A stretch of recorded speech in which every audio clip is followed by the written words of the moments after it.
kita ngobrol lagi dan kita hari ini ditemani lagi oleh Alia. Hai Al. Halo Mbak, kembali lagi. Baik. Saya lagi liburan nih Mbak, tapi liburannya di rumah. Pindah rumah ya? Pindah rumah. Kotanya beda tapi tetap di rumah gitu ya? Betul Mbak. Udah sempat ke kampus belum Al? Belum Mbak, pengen banget Mbak, nanti deh.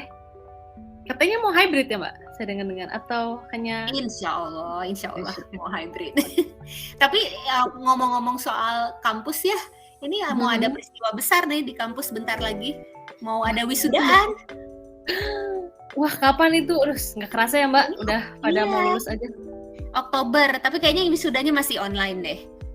Dan salah satu, kayaknya kita ngobrol sama calon wisudawatinya kali ya hari ini ya.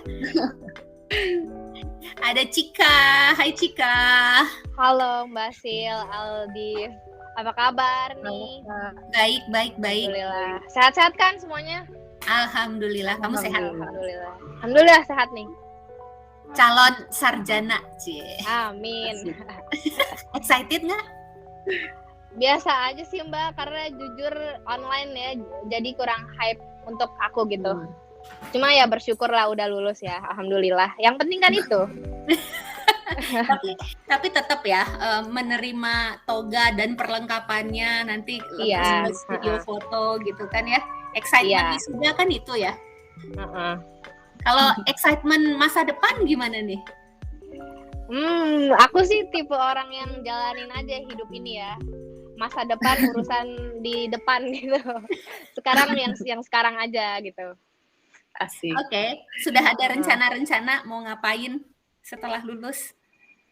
Paling rencana sih cari kerja atau magang gitu di instansi tertentu gitu.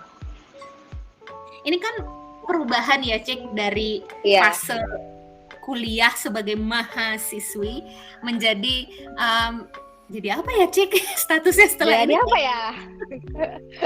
Gimana sih rasanya? Apa sih yang ada di pikiranmu? Yang di pikiran aku tuh selama ini kayak apa ya? Aku merasakan deg-degan karena aku transisi kehidupan dari kuliah ke istilahnya dunia nyata yang harus kerja sendiri atau menghidupi diri sendiri. Jadi istilahnya adalah transisi dari hidup yang penuh dengan kepastian menjadi tidak pasti. Jadi kayak contohnya dulu kuliah uang jajan selalu mengalir. Kayak aku bisa foya-foya lah istilahnya. Nah sekarang harus cari duit sendiri. Nah itu bingung Mbak gitu. Terus tanggung jawabnya juga jadi lebih berat gitu Mbak sebenarnya yang aku pikirin tuh. Jadi berarti udah mulai nih ya kegalauan menjelang wisuda. Soalnya aku kalau tadi aku bilang ini peristiwa besar gitu ya di kampus biasanya wisuda. Nah biasanya tuh menjelang wisuda itu yang banyak muncul tuh justru aduh gimana ya mau ngapain ya, termasuk yang begitu nggak Cik?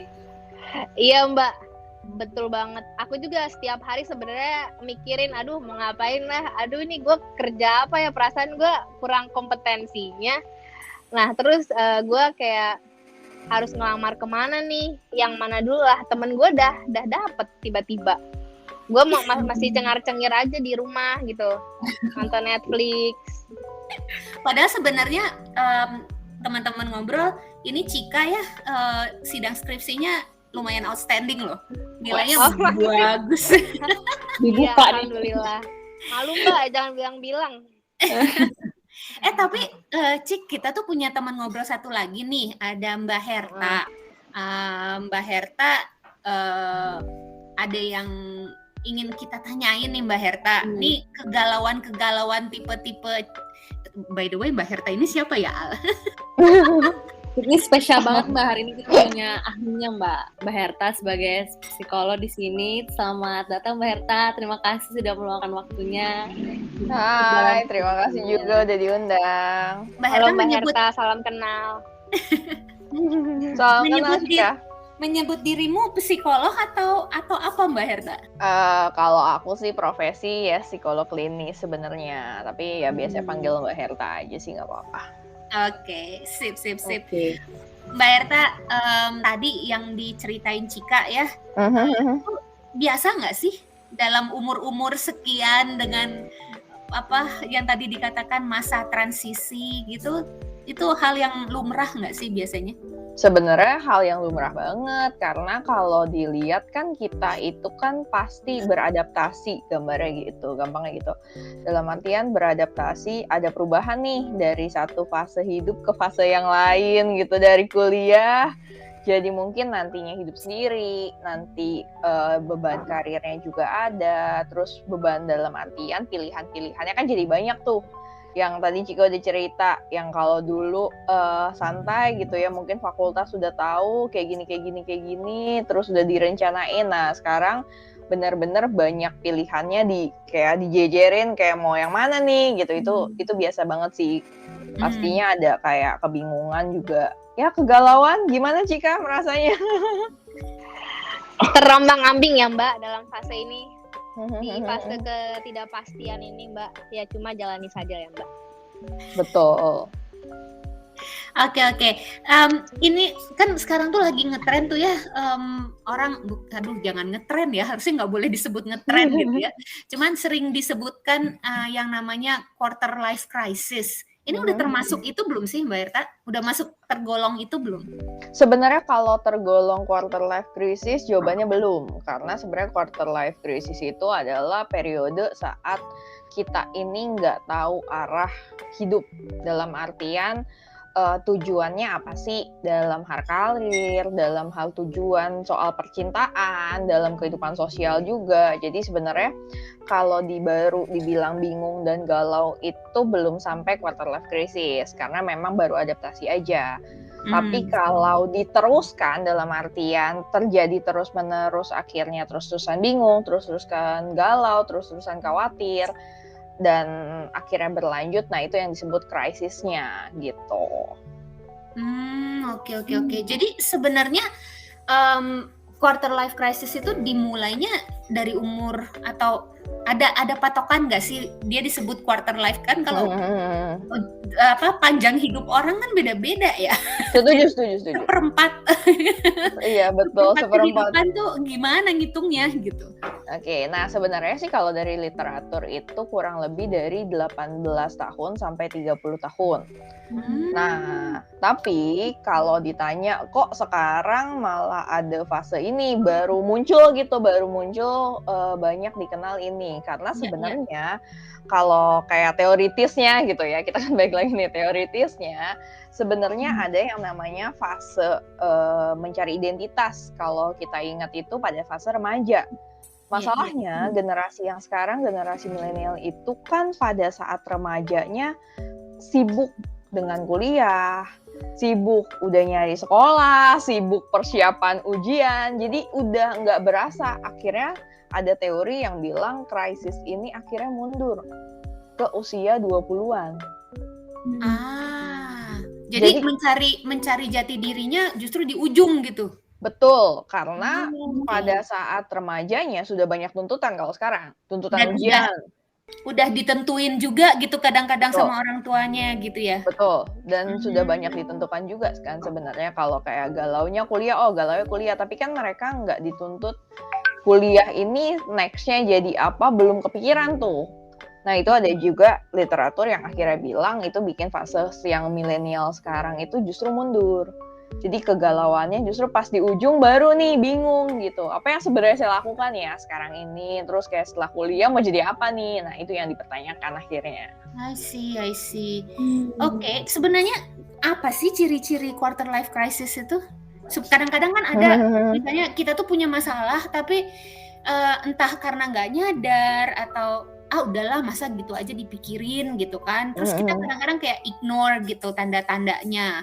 Kan symptoms itu penting ya, mau dalam berbagai masalah kesehatan itu symptoms itu penting gitu. Nah, apa sih biasanya Mbak Erta? Nah, ciri-cirinya pasti sih bingung terhadap masa depannya dalam artian tujuan hidup biasanya. Sebenarnya tujuan hidup saya tuh sebenarnya mau ngapain sih? Kayak saya kuliah habis ini mau ngapain sih? Setelah itu pas kita kerja dengan rutinitas yang ada, sebenarnya apa sih yang saya lakukan? Tujuannya tuh apa? Meaningnya tuh apa? Itu salah satu ciri utamanya. Dan biasanya ngerasa terjebak. Terjebak apa sih rutinitas yang ada? akhirnya rutinitas yang ada terus kayak terus-terusan gini, tapi kayak ya udah berasa autopilot aja, tapi nggak ada meaning sesuatu yang dicapai, dan akhirnya susah membuat keputusan saya itu maunya apa, saya maunya kemana sih, terus apa sih yang sebenarnya benar-benar jadi passion saya. Nah, itu salah satunya ciri-ciri yang justru sering banget juga klien saya alami. Jadi akhirnya bingung karena sebenarnya nggak tahu nih arahnya mau kemana, tujuan hidup saya apa sih, saya kerja kok gini-gini aja. Nah, itu udah mulai itu ciri-cirinya. Jadi kalau udah mulai ada kejenuhan, udah mulai ada rutinitas gitu ya, dan nggak tahu harus bagaimana dengan kejenuhan dan rutinitas itu, nah itu yang perlu waspada berarti ya. Betul, apalagi kalau udah, kan beda ya dengan misalnya Mbak Silvi gitu, dengan punya rutinitas, tapi dia tahu, oh tujuan saya, passion saya kemana, dan saya setiap yang saya lakukan ada meaningnya. Itu kan akan berbeda dengan, oke, saya ngejalanin rutinitas, tapi kok saya nggak dapat meaningnya ya? Kok saya merasanya, ya udah kayak itu kewajiban, dapat gaji, ya udah selesai, tapi nggak ada meaningful buat personalnya juga. Itu kan akan sangat berbeda buat orang. Mungkin aku tidak bisa terlalu relate ya, karena generasiku tuh adalah jadi ketahuan umurnya berapa. Generasiku tuh adalah tipe generasi yang pokoknya cari karir secepat mungkin, lalu stay di situ dan ya jalani aja gitu. Kayaknya ini kalau aku ngelihatnya, nggak tahu aku benar atau enggak, ini tuh lebih muncul di generasi sekarang yang kemapamanan itu bukan target gitu kali ya. Setuju. Karena kan beda generasi, beda sesuatunya dalam artian tujuan dan sifat-sifat generasinya. Nah, generasi yang dulu salah satunya, dulu gitu ya, enggak dulu banget. Kemarin. Iya, generasi kemarin gitu kan, sampai sekarang. Lebih arahnya kan kayak tadi, kemapanan, dapat kerja itu sesuatu pencapaian. Kalau yang sekarang itu kan lebih ngelihat passion, lebih ngelihat bagaimana kesenangan seseorang. Dan bedanya gini, mungkin kalau generasi dulu pilihan itu sangat terbatas. Iya, betul. Nah, dengan kayaknya informasi generasi sekarang, itu opsi itu jadi berkali-kali lipat, kayak banyak banget sekarang jurusan baru, banyak banget sekarang profesi baru. Nah, itu yang akhirnya bikin kegalauan lagi. Kenapa? Makin banyak pilihan kan makin bingung gitu kan. Betul. Cik, bingung nggak Cik? Kita coba tanya Cika Bingung nih. banget, Mbak. Kebingungan kamu apa sih, Kalau Cik? dalam pekerjaan tuh, nah kalau misalnya bingung tuh yang fresh graduate kayak aku ya, biasanya tuh cari kerja, Mbak, kayak lihat-lihat di LinkedIn atau di Kaliber. Nah, itu kan apa ya, jenis pekerjaannya tuh sangat bermacam-macam. Bahkan yang nggak ada materinya di kuliah pun sekarang telah menjadi profesi. Contohnya adalah digital marketing, Mbak. Kan itu kayak ngurus YouTube, Instagram, dan lain-lain kan nggak diajarin di kampus ya. Ya kurang tahu juga kalau misalnya jurusan manajemen. Tapi aku merasa itu adalah sesuatu yang baru dan sangat beragam gitu, Mbak, kalau di dunia kerja sekarang. Kan kalau dulu tuh misalnya kayak nggak ada jenis-jenis jabatan dalam misalnya suatu lowongan pekerjaan. Nah, sekarang tuh suka disebutin kayak associate, entry level, terus istilah-istilah lainnya yang justru itu membuat aku sendiri tuh bingung. Apa ini maksudnya ya? Gitu, Mbak. Terus selain itu, selain bingung memilih pilihan-pilihan itu, apalagi nih kegalauan Cika yang muncul nih menjelang akhir dari masa kuliah? Nah, kalau kegalauan aku sih betul ya, seperti yang dikatakan Mbak Herta sebelumnya, bingung mencari jati diri dan passion. Mau jadi apa sih, atau mau seperti apakah diri aku di masa depan seperti itu, kayak masih bingung membayangkannya juga, Mbak, gitu. Tapi jurusan yang kemarin itu pilihan sendiri atau pilihan orang tua, Cik? Pilihan sendiri, Mbak, kalau HI. Nah, tapi aku menyadari kalau misalnya HI kan biasanya menjurusnya menjadi PNS ya, topnya menjadi diplomat gitu ya. Tapi untuk aku tidak ingin menjadi diplomat atau PNS, karena aku lebih orangnya pengen bebas ya, pengen berkreasi, pengen sekreatif mungkin. Aku lebih ingin jadi entrepreneur. Ya, jadi sebenarnya untuk jadi entrepreneur itu sendiri harus ada ilmu lain lah yang aku belajar selain HI kemarin. Harus ada ilmu-ilmu dari luar selain kuliah. Ya walaupun kuliah HI juga aku sangat-sangat senang dan sangat-sangat tertarik, Mbak. Cuma itu bukan jalan aku selanjutnya gitu. Aku belum yakin aja sebenarnya, Mbak. Oh, oke. Gimana Mbak Herta tanggapannya dengan kondisi teman kita ini, Cika? Nah, aku setuju nih, masalahnya banyak banget sekarang yang lulus kuliah bukan merasa kuliahnya adalah passion atau panggilan dia. Mungkin kita bisa bilang salah jurusan gitu kan, dalam artian ya udah lulus nggak apa-apa juga gitu, udah dijalani, dan menurut saya ilmu juga kan nggak akan sia-sia juga, menurut saya pada akhirnya akan terus dipakai, tapi kan akhirnya diharapkan kan sebenarnya sejalur, dalam artian apa yang dia pelajari sebisa mungkin diterapkan nantinya di bidang yang mungkin dia mau dan dia sukain. Nah, tapi menurut saya juga akhirnya bukan sesuatu yang salah. Kenapa? Kita tuh nggak pernah tahu kita suka kalau kita nggak coba, gampangnya gitu. Nah, justru menurut saya itu menarik karena dari Cika dari jurusan HI, dia tahu ternyata, oh saya nggak passion di sini, dan mungkin menemukan passion lain kayak tadi. Oh saya pengen entrepreneur, oh saya punya jiwa yang bebas. Itu karena kan dia sebenarnya menjalani. Jadi sebenarnya kalau ditanya, nggak apa-apa kok kalaupun misalnya masuk jurusan ternyata tidak sesuai dengan pekerjaannya. Tapi kan dari jurusan tersebut banyak skill yang pastinya didapat. Tapi dari situ juga jadi tahu, oh saya orangnya bisanya tuh seperti ini, nggak sukanya seperti ini, sukanya seperti itu asik banget loh justru. Iya. Betul, Mbak. Setuju banget. Lanjut, Cik. Lanjut apa, Mbak? Tadi mau ngomong apa? Setuju. Tapi aku mau nanya juga Mbak Cika. Kamu Oke. Karena aku cukup relate nih dengan topik ini, karena aku kan masih belum lama gitu ya, Iya. mengalami kelulusan dan lain-lain, jadi baru belum lama buat beradaptasi di dunia kerja juga kan. Kamu suka membandingkan nggak sih sebenarnya dengan teman-teman kamu? Karena sebenarnya kan dengan sosial media sekarang itu kan jadi jadi dua mata pedang, yang positif dan yang negatif, dalam artian wah dia udah lulus HI terus udah keterima ke sini, temen aku udah punya mungkin toko sendiri ataupun usaha sendiri. Gimana kalau kamu, Cik?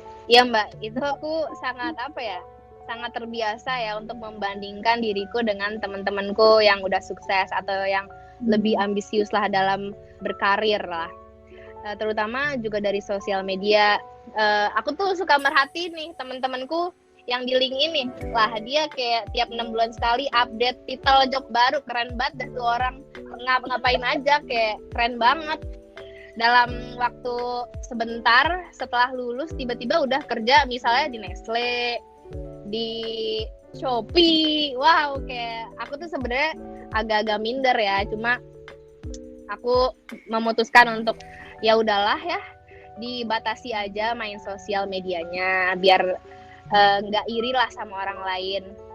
Ya yang penting aku juga udah usaha, yang nggak perlu sama hidupnya kayak orang lain, kerja di Nestle atau di Shopee gitu loh, Mbak. Nah, bagus tuh Cika sudah cerita sedikit ya tentang how to deal with the problem gitu kan ya Mbak Herta. Kayaknya habis ini kita ngobrol gimana sih caranya mengatasi kalau misalnya udah keburu masuk ke kondisi krisis ini, terus mesti ngapain nih. Tapi kita jawabnya nanti setelah segmen ini selesai. Kita break dulu, masuk segmen 2. Thank you, kita ngobrol lagi nanti.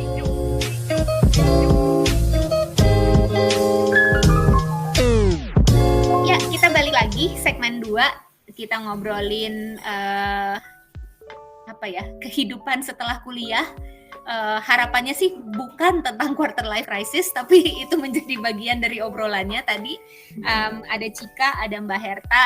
Cika yang mau lulus dan yang katanya memilih sendiri jurusannya, tapi kemudian setelah menjalani dan sekarang hampir lulus, kok rasanya tidak sesuai dengan passionnya saat ini. Jadi kalau ada yang mengatakan istilahnya adalah salah jurusan, tapi aku entah kenapa merasa nggak harus disebut salah jurusan ya. Orang kan bisa berubah ya, people change lah. Yes. Dan siapa tahu ini menjadi apa ya? Aku ngelihatnya bahwa jenjang sarjana tuh tempat untuk mencari jati diri, mengasah kemampuan dasar. Bener nggak sih, Mbak Herta?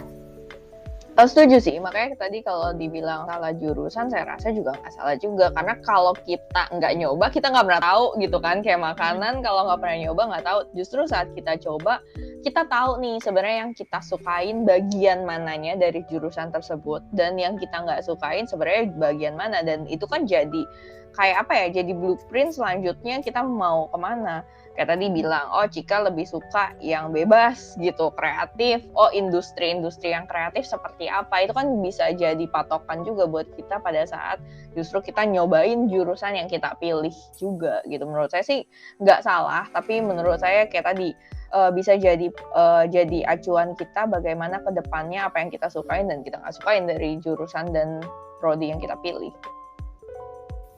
Iya. Gimana Cik? Setuju nggak Cik?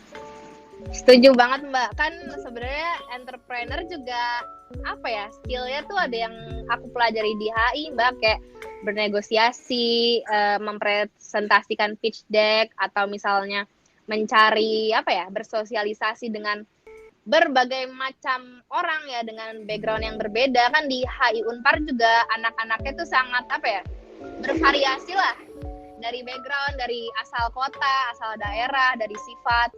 Jadi ya belajarlah minimal skill intrapersonalnya aku dapat lah, aku sangat senang gitu loh Mbak. Jadi nggak ada ya belajar yang sia-sia, adanya tuh belajar yang dipakai ilmunya saat ini atau nanti pasti insya Allah kepake gitu loh Mbak. Aku percayanya seperti itu. Ya betul. Walaupun dari tadi kita ngomongnya jurusan tertentu HI, tapi kayaknya ini juga bisa berlaku untuk jurusan apapun ya. Karena berapa coba orang yang lulusan teknik misalnya, tapi ujung-ujungnya kerja di bank misalnya. Dan sebelum pandemi kan dunia perbankan tuh kesannya tuh menampung segala macam jenis jurusan nggak sih? Betul. Iya semua betul jurusan. banget. Ya. Tadi kita janji di segmen berikutnya kita akan ngomongin juga kalau ternyata nih udah masuk ke lingkaran itu, terus salah ya kan mau nanya Cika dulu ya. Iya, mau nanya Cika dulu. Cika gimana abis dari HI mau jadi entrepreneur gitu? Oke. Terus Cika dengan passion yang baru nih ya, yang baru ditemukan, sudah ada upaya-upaya nggak sih untuk kalau saya mau arahnya ke sana berarti saya harus melakukan A, B, C, D yang selama ini belum saya lakukan. Udah sampai ke situ belum sih? Sudah Mbak. Kalau aku tuh kan mau ubah passion nih dari HI jadi pengusaha. Nah, aku mencoba untuk ikut kelas-kelas non formal yang diadakan oleh misalnya institusi tertentu dari Instagram misalnya aku taunya. Nah, kayak misalnya aku kemarin ikut kelas data analitik sama digital marketing karena kan semuanya itu sekarang beriklan tuh di media ya, di digital gitu, menggunakan teknologi digital. Ya, jadi aku ikutlah kelas-kelas. Terus kalau ada kelas-kelas gratis yang berhubungan sama bisnis ya, aku juga ikut-ikutan gitu loh Mbak, kayak memanfaatkan yang gratisan aja gitu. Sebelum aku misalnya bayar-bayar di Coursera atau di mana gitu Mbak. Nah, terus aku juga minimal nih kalau aku nggak jadi diplomat, aku bisa banyak bahasa. Makanya aku udah ikut les bahasa Perancis dan Jerman gitu. Seperti itu sih Mbak aktivitasku sekarang, ikut-ikut kelas gratis. Berarti kayaknya udah yakin banget ya apa yang mau dilakukan. Tapi pernah nggak sih sebelumnya ngerasa stuck gitu? Kayak sebelum sampai pada tahap yang sekarang yang saya mau coba ini, siapin itu. Tapi pernah nggak di tengah-tengah kebingungan atau kegalauan itu terus berpikir, aduh ini gimana? Terus gimana dampaknya ke Cika tuh gimana? Pernah Mbak, kan sebelum aku misalnya yakin ini nih pengen jadi entrepreneur, aku juga pernah mencoba-coba jualan-jualan ya Mbak, kayak buka thrift shop gitu online. Dan ternyata buka bisnis tuh gak gampang ya, udah dari 2019 sampai tahun ini aku tuh gagal terus, entah kenapa ya.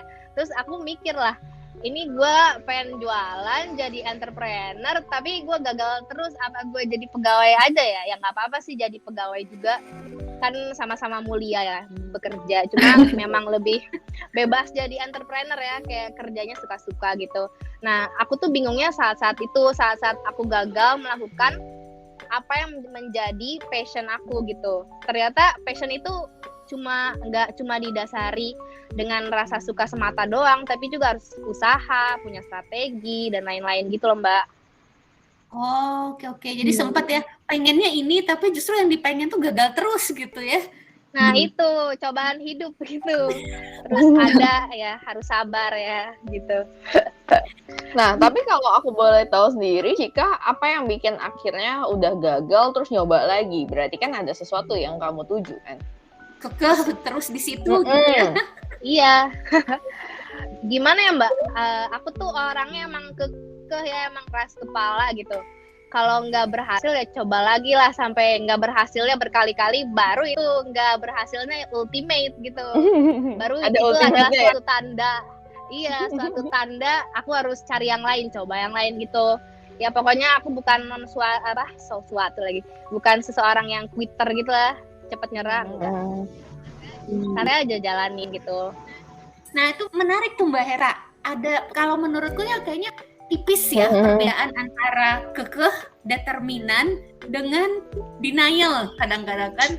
Nah, maksudnya gimana cara kita menentukan gitu bahwa ini tuh masih worth diperjuangkan nih gitu loh. Atau nanti jadi aku ngelihatnya apa mungkin apa ya istilahnya, orang masuk ke quarter life crisis itu karena bisa jadi bukan karena dia nggak ngerti gimana cara menghadapi hidup, tapi justru karena determinasi tinggi dicoba terus jalur itu. Mungkin nggak sih? Nah, mungkin ke arah gini. Kita kan titik beratnya adalah kalau quarter life crisis adalah tujuan dan value. Saat kita ngomongin karir, saat Mbak Sylvia akhirnya memilih untuk berkarir sebagai dosen, saat nanti Cika berkarir sebagai entrepreneur, tapi ada sesuatu value yang kita perjuangkan. Value itu yang sebenarnya jadi titik berat. Misalnya, saya mau jadi entrepreneur supaya apa sih? Supaya membuktikan kalau saya itu punya kreativitas dan anak-anak muda bisa tahu lokal brand misalnya gitu. Itu kan ada value dan visi misi tertentu. Mungkin saya mau jadi dosen, kenapa sih? Karena saya percaya di dunia pendidikan itu sangat banyak yang bisa saya lakukan sehingga membangun anak bangsa, misalnya kayak gitu. Itu yang mesti kita tahu, sehingga saat kita berjuang terhadap sesuatu, kita tahu sebenarnya apa yang kita cari, value-nya apa sih, tujuan buat kita secara personal apa. Kenapa? Itu yang orang kadang-kadang lupa. Akhirnya dia kerja, dapat uang itu cara. Pada akhirnya uang itu buat apa? Itu yang mesti kita pertanyakan buat diri kita sendiri.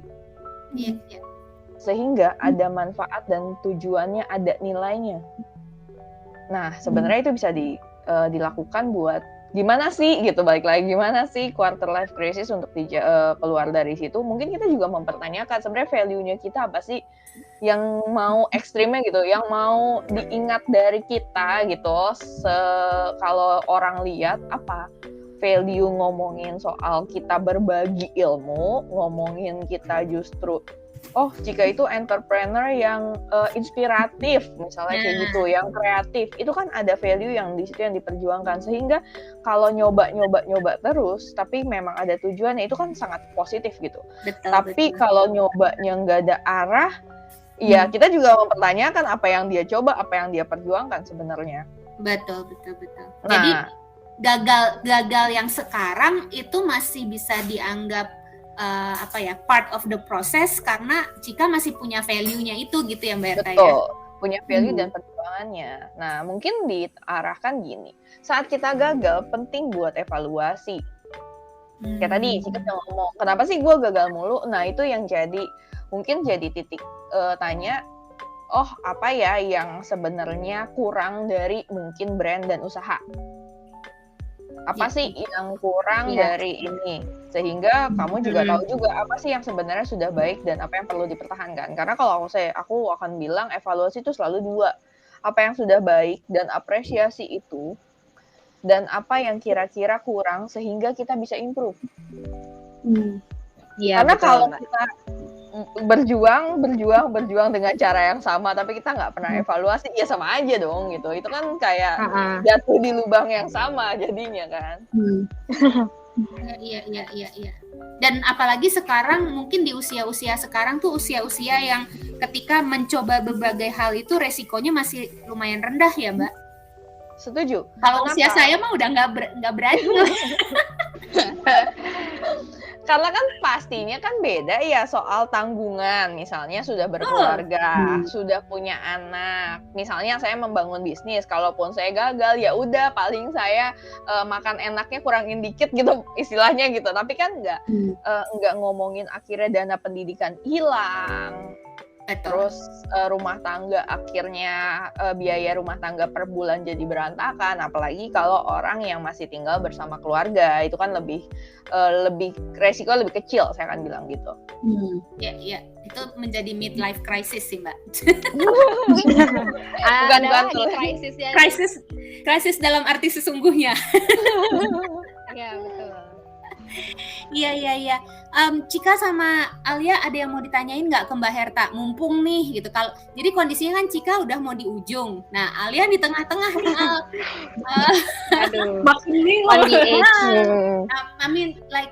ada nggak pengalaman yang pengen ditanyakan, entah itu pribadi atau pernah dengar punya temen gitu? Karena jadi kan sebenarnya topik ini tuh dipicu oleh permintaan salah satu pendengarnya Mbak dosen gitu ya. Dan somehow dia mengatakan bahwa apakah memang sebenarnya ini tuh sudah muncul dari ketika masa kuliah sebenarnya. Jadi kayak silent killer lagi apa ya, bersembunyi gitu. Nah, aku ya kalau kita perluas sedikit, sekarang kondisi COVID gini kok kayaknya makin banyak ya kondisi-kondisi kesehatan mental yang dialami oleh mahasiswa-mahasiswa gitu. Nah, Alia atau Cika ada yang pengen di-share nggak atau pengen diceritakan ke Mbak Herta? Siapa tahu Mbak Herta bisa menanggapi gitu. Silakan. Alia punya pertanyaan nggak? Kayaknya aku punya ya Mbak Herta, boleh ya Mbak? Boleh, silakan. Sedikit. Mungkin kalau tentang aku juga relate sih Mbak tentang sama Kak Cika tentang bagaimana melihat LinkedIn itu kayak wah itu kalau buka LinkedIn itu nggak boleh malam-malam Mbak. Nanti overthinking. Jadi harus siang-siang ya. Betul. Jadi harus siang-siang, harus ada kegiatan dulu setelahnya jadi biar kayak cepat ke distraksi gitu. Jadi nggak ingat-ingat kayak oh ini udah ngupload ini. Nah, kalau aku menyimpulkannya, kalau aku pribadi sih aku merasa aku menganalisis sendiri bahwa itu adalah part of insecurity ya, atau kayak ada jealousy gitu di diri aku tuh. Nah, mungkin aku mau tanyanya insecurity atau jealousy itu normal nggak sih, Mbak? Atau kayak itu justru jadi kalau biasanya kalau mitos-mitos di luar kan jealousy itu penyakit hati biasa katanya. Tapi itu biasanya normal nggak sih? Maksudnya menurut saya ya sayangnya saya masih mempunyai itu kalau lihat orang tuh kayak aduh udah sampai situ nih orang. Nah, jealousy itu sama insecurity itu normal atau normalnya sampai mana gitu batasnya? Oke, good question sih menurut aku. Kalau ditanya normal nggak sih? Jawabannya normal. Karena kita tuh pasti ada waktu insecure dan merasa diri kita kurang. Tapi saat itu jadi mengganggu, misalnya gara-gara insecure kita nggak pernah apply lamaran kerja karena kita insecure duluan nggak bakal diterima. Nah, saat akhirnya udah ganggu diri sendiri dan ganggu orang lain itu udah jadinya nggak normal. Tapi selama itu fine aja, oh saya insecure ya udah kepikiran doang sih 2 menit habis itu selesai, ya nggak apa-apa, itu normal aja. Terus jealousy juga sama sebenarnya. Bahkan ada buku tentang relationship, itu jealousy itu adalah tanda cinta. Tapi gitu ya, ada tapinya nih, tapi jangan sampai gitu. Akhirnya jealous terus, mentang-mentang tanda cinta ya gitu kan. Jadi itu tuh ada wajar. Jadi kita tahu sebenarnya itu wajar, tapi bukan artinya kita akhirnya terus mengikuti perasaan itu, perasaan insecure, perasaan jealous, dibiarin aja, enggak. Kalau saya akan jawabnya gini, kayak kita baca buku biografi lah, biografi presiden, biografi siapapun gitu. Kan kita nggak membandingkan diri, wah gila ya dia 12 tahun udah jadi apa gitu, atau wah dia udah 25 tahun udah bisa ini, udah mimpin negara misalnya kayak gitu-gitu. Kan kita nggak membandingkan gitu, tapi bagaimana kita melihat seseorang dengan keberhasilannya, kita melihat contoh dan cara. Gimana ya bikin orang dia itu bisa misalnya mimpin negara dengan usia yang sangat muda, atau dia bisa mencapai mimpi-mimpinya dengan usia yang sangat muda. Ya itu bisa jadi contoh dan pelajaran hidup buat kita sebenarnya. Jadi kalau saat kita ngelihat ada jealous, ada insecure silahkan, tapi mungkin kita juga bisa melihat sisi positifnya gimana sih cara dia supaya kayak gitu. Tapi mesti dipahami tiap orang itu kan punya tujuan yang beda ya. Kayak tadi misalnya Cika udah bilang dia ngelihat temannya misalnya kerja di Nestle, besok di Shopee gitu dalam 6 bulan ganti-ganti gitu, hebat banget. Mungkin dia kerja di 2 tempat Cik gitu kan, itu juga bisa. Bisa jadi tuh Mbak. Iya kan. Tapi kan maksudnya kalaupun kita ditanya jealous, ditanya insecure, mungkin. Tapi apakah kita sendiri mau seperti itu? Mungkin jawabannya enggak gitu, karena kita pun punya mimpi lain. Jadi kalau saya akan bilang itu wajar banget, tapi kita mesti melihat sebagai pencapaian orang lain bisa jadi contoh buat kita. Dan bisa jadi refleksi buat kita. Apakah kita memang menginginkan hal yang sama? Itu tuh poinnya tuh. Betul, setuju. Gitu kalau dari aku sih. Benar. Wah, Alia langsung kalau ini podcast ada visualnya, sayangnya nggak ada visualnya. Jadi momen buat di capture banget tuh. Mikir langsung ada lampu Langsung berpikir ya. Muka merenung banget tuh. Iya, soalnya kadang tuh dengan insecurity, dengan jealous ini saya dan mungkin ada beberapa teman-teman lain juga kurang bisa memproses. Jadi ketika saya punya jealousy, ketika saya punya insecurity ini, saya harus apakan insecurity, dan ternyata in my understanding berarti kedua hal itu bisa jadi kita make space untuk kayak make room untuk improvement gitu ya, Mbak Herta ya? Betul, karena kalau ditanya kita nggak bisa bilang nggak boleh insecure, ya gimana orang udah insecure gitu kan, atau nggak boleh jealous Anda gitu, ya orang udah jealous gitu. Tapi justru bagaimana kita mengarahkan dan menerima, oke, saya insecure, saya jealous, tapi apa ya yang bisa saya lakukan dengan ini? Oh, saya bisa nyontoh dia, oh saya bisa refleksi sama dia, oh saya bisa ngobrol sama dia, jadi saya punya link nih. Kedepannya mungkin kita bisa jadi rekanan, who knows? Kayaknya berdamai dengan situasi itu jagonya Cika deh, ya nggak Cika? Iya Mbak, kayak pasrah aja ya. Tapi jangan lupa sebelum pasrah itu harus ada usaha dulu dan berdoa. Cika agak malu-malu Mbak Herta, tapi aku tahu Cika adalah salah satu orang yang sangat kuat, yang aku tahu, yang berusaha untuk berdamai dengan kondisinya dan membangun di atas kondisi tersebut. Tapi itu panjang lagi ceritanya, lain kali lah kita cerita. Iya. Cika ada yang mau ditanyain ke Mbak Herta? Aku cuma masih agak bingung nih Mbak Herta. Kan sekarang tuh kondisinya lagi banyak PPKM, terus menjadikan anak-anak muda zaman sekarang terkena cabin fever. Nah, udah terkena cabin fever, terkena quarter life crisis juga kan bertubi-tubi tuh Mbak. Nah, apakah sebaiknya anak-anak muda sekarang tuh berkonsultasi ke ahlinya seperti Mbak atau ke psikiater? Nah, kalau misalkan ya itu di tahap seperti apa ya Mbak? Nah, sekalian kali ya pertanyaan terakhir, karena aku juga ngarahnya ke situ Mbak Herta. Kalau misalnya ternyata teman-teman menyadari, waduh saya sudah mulai masuk ke zona bahaya nih gitu. Nah itu cara keluarnya gimana? Atau at least mesti cari siapa gitu buat bantu buat keluar gitu Mbak. Oke, mungkin aku jawab satu-satu kali ya. Kalau misalnya ditanya gimana sih anak muda kapan sih bisa minta bantuan profesional, jawabannya sebenarnya kamu boleh banget buat mencoba sendiri. Tapi saat kamu mencoba dan kamu perlu bantuan, it's okay kok buat ngomong ke profesional. Tapi misalnya mau ngomong sama temen dulu, mau ngomong sama keluarga dulu, silahkan. Karena nggak bisa kita samaratakan saat kamu ngomong sama temen, kamu punya temen yang support dan itu bagus banget gitu. Tapi kan ada yang beda kayak mungkin maksudnya baik, saya kan gitu ya, lebih positif dalam artian maksudnya baik dengan cara yang mungkin nggak tepat.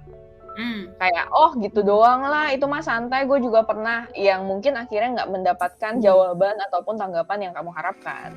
Nah itu bisa banget minta bantuan profesional. Terus kalau ditanya kapan sih perlunya, saat ganggu diri sendiri dan saat ganggu orang lain. Tapi kalau ngomongin manusia, kita pun bisa kok tanpa punya masalah, dan klien saya beberapa begitu gitu. Cukup sering untuk ngobrol sama psikolog, buat apa sih? Dapat perspektif baru dan improvement. Jadi dia udah selesai solusinya, ini banyak banget kejadian solusinya udah selesai, dia cuma mau nanya saya gimana sih menurut Mbak, gimana sih dari sisi psikologis, gimana sih dari sisi netral, gimana sih supaya next time saya bisa lebih baik, intinya sih gitu. Jadi masalahnya udah diatasi gitu ya? Masalah kadang-kadang udah diatasi, buat dia datang ke saya buat belajar, evaluasi, dan memahami dari perspektif yang berbeda. Oke. Mungkin kayak dosen kali ya, kadang-kadang kita kan lebih mengarahkan juga. Betul. Nah, terus lanjut gitu. Gimana sih sebenarnya kalau ngomongin quarter life crisis? Pertama adalah kita tidak membandingkan. Tadi Alia udah mendapatkan sesuatu banget yang dari pertanyaannya, menurut saya bagus banget itu pertanyaannya. Kita nggak membandingkan, tapi bagaimana mencontoh dan menjadikan orang lain tuh refleksi. Apakah kita sesuatu mau menjadi pencapaian dia gitu, menjadi sesuatu yang sama dia, atau justru kita mau mencari yang beda. Itu kan jadi kita belajar dari orang lain, tidak perlu belajar dari kesalahan. Nah, terus kita mesti paham ekspektasinya realistis. Saat kamu misalnya lulus di era pandemi kan akan sangat berbeda saat sama 3 tahun kakak kamu misalnya yang lulus di era yang bukan pandemi. Jadi ekspektasinya realistis, kira-kira yang sekarang itu seperti apa standarnya. Ya. Nah, kalau ngomongin standar kan berarti tengah-tengah, kamu mesti lihat yang paling tinggi sama di angkatan kamu gampangnya, dan paling rendah juga baru ambil tengah-tengahnya. Jadi itu akan membantu kamu ekspektasinya realistis, jadi nggak cuma yang di atas yang hebat-hebat, tapi kamu juga lihat supaya apa sih, kita bisa lihat ke atas tapi juga bisa lihat ke bawah, sehingga kita juga tahu yang sudah kita lakukan mungkin sudah cukup baik loh. Dan coba, aku suka banget nih jawaban Cika tadi, cobalah banyak kegiatan, jadi kamu bisa explore kira-kira yang cocok sama kamu yang mana, yang enggak yang mana. Kayak misalnya saat kamu misalnya sekarang jurusan tertentu, misalnya HI lah, kamu mau coba entrepreneur, ya silakan aja coba. Kamu mau masuk akhirnya digital marketing, coba aja gitu. Tapi mungkin nggak usah langsung saya selalu bilang nih, nggak usah langsung ke dunia kerja yang kontrak kamu misalnya 2 tahun, nggak usah gitu. Tapi kan sekarang banyak komunitas, kamu banyak organisasi, itu kan jadi kayak nyobain dikit-dikit tanpa perlu komitmen yang panjang. Itu akan bantu sebenarnya. Supaya nggak nyemplung terus udah tuh nggak bisa keluar gitu, jangan gitu. Tapi ya nyoba aja dulu dikit-dikit, lebih santai, kamu nyobain di komunitas dan apa-apa. Kayaknya udah suka nih, oke boleh coba magang, boleh coba part-time, baru sampai komitmen lebih jangka panjang. Dan itu akan bantu kamu sih, jadi tahu sebenarnya saya suka dan nggak sukanya tuh di mana. Itu akan lebih enak buat kamu. Jadi jangan takut sih buat nyoba. Iya. Ya intinya keeping the options open ya, Mbak Erta. Betul, ya. Setuju. Karena aku juga setuju tuh tadi Mbak Silvi bilang, ya manusia kan akan berubah. Ya misalnya kayak sekarang saya jadi psikolog, 3 tahun lagi Mbak Silvi ketemu saya bukan psikolog, tapi yang lain kan nggak ada yang tahu juga gitu kan. Kayaknya jadi artis K-pop. Cantik soalnya Mbak Hertanya. Makasih loh. Kayak orang Korea Iya, ya, aku- Mbak Herta nih. Jadi berefleksi ketika aku lulus kuliah itu aku mengirimkan 40 lamaran. Oh ya, dihitungin. 40 amplop lamaran dan itu range-nya dari Kemlu sampai asuransi, Pertamina, you name it, segala macam. Jadi kayak nebar jaring gitu. Dan ya mungkin beberapa orang yang kenal aku udah tahu bahwa aku diterima sebenarnya ke dalam dream job-nya anak HI, tapi terus I decided not to take it dan lalu menjadi dosen gitu. Dan ya mungkin itu tadi yang Mbak Herta bilang di awal ya, value ya. I found my value di menjadi dosen. So yeah, mari kita mencari value kita masing-masing. Terima kasih Betul, banyak. setuju. Setuju kan Cik? Nanti kabarin ya Cik, akhirnya value-nya jadi apa Cik? Terima Mbak, kasih siap. banyak Cika sudah berbagi. Terima kasih banyak Mbak Herta, banyak insights banget, banyak pencerahan banget. Mudah-mudahan bermanfaat buat teman-teman ngobrol. Alia aja merasakan manfaatnya sampai Baru nih, langsung Mbak.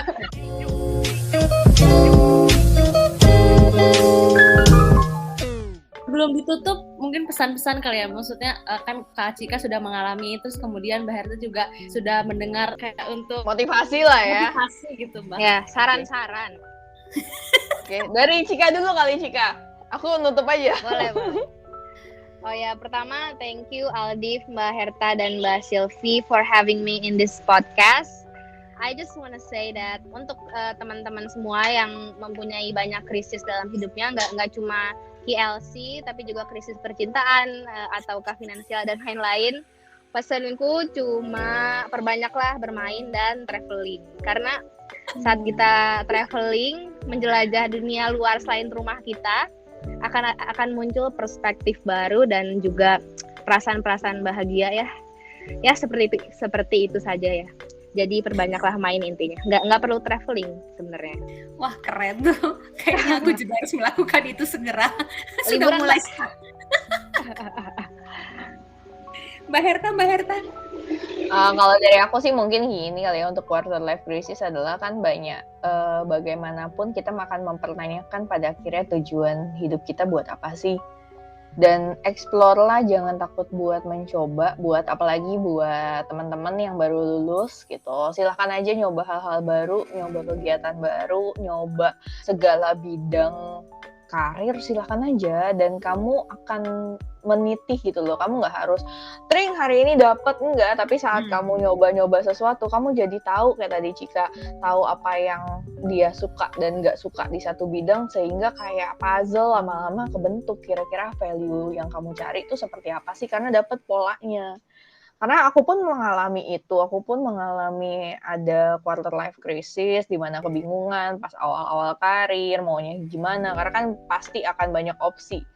Tapi bagaimana akhirnya kamu menjalani dan nggak diem aja, itu adalah sesuatu proses yang penting. Gitu sih kalau dari aku. Oke, thank you banget Alia, Mbak Herta, Cika. Ini nyebutnya berdasarkan urutan yang ada di layar. Terima kasih banyak. Mudah-mudahan aku tutup podcast ini dengan doa supaya teman-teman yang berumur 20-an ini tidak masuk ke dalam quarter life crisis. Kalaupun misalnya masuk, segera keluar dari situ, dan itu doa terbaikku hari ini buat teman-teman. Dan sekali lagi kalau ada keinginan, ayo dong kita ngobrolin apa topik, silahkan, ada emailnya mbakdosen@gmail.com. Kami ngobrol-ngobrol ya. Terima kasih banyak semua. Terima kasih banyak Mbak Herta. Terima kasih semuanya. Terima kasih Mbak Sylvie, terima kasih Cika, terima kasih Mbak Alia.